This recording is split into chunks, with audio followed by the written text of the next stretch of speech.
Nehemiah probably never dreamed he'd become a leader and have people try to kill him. After all, he worked as a cupbearer. People tried to kill his boss, the king. At that time, most people were ruled by the Persians. Their king trusted Nehemiah with his life because as a cupbearer, he made sure the king wasn't poisoned. One day, the king noticed Nehemiah was sad and he asked him, what was wrong? Nehemiah had been crying and praying to God for 4 months since he had heard that the walls were broken down that protected Jerusalem, Israel's capital. With no walls, his people, the Israelites, were defenseless against their enemies. Nehemiah bravely told the king about Jerusalem, and the king asked what Nehemiah wanted. Nehemiah quickly prayed, trusting God to help him answer the king. He boldly laid out his plan and asked for permission to go to Jerusalem and rebuild the walls. And the king gave permission, supplies and soldiers. Nehemiah gathered all that he needed to rebuild the walls of Jerusalem and set off on the over 700-mile journey. When Nehemiah arrived, he looked over the city and then called the Israelites together.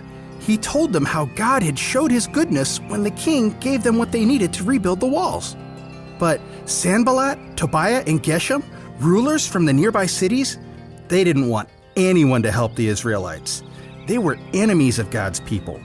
They said that by rebuilding a conquered city's walls, Nehemiah was rebelling against the king. But Nehemiah wasn't afraid of what they said. He trusted in God. Sanballat, Tobiah, and Geshem tried to stop the Israelites by making fun of them. But the Israelites kept working.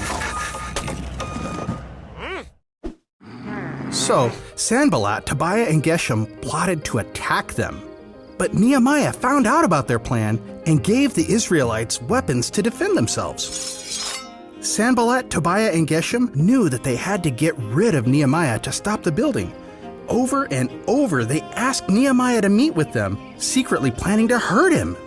But he wouldn't stop working to go. They threatened to send a letter to the king, lying about Nehemiah wanting to become a king. But Nehemiah wouldn't budge.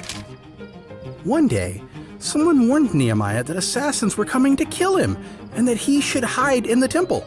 But he knew it was against God's rules for him to enter the temple. It turned out Sanballat, Tobiah, and Geshem were trying to trick him. There were no assassins.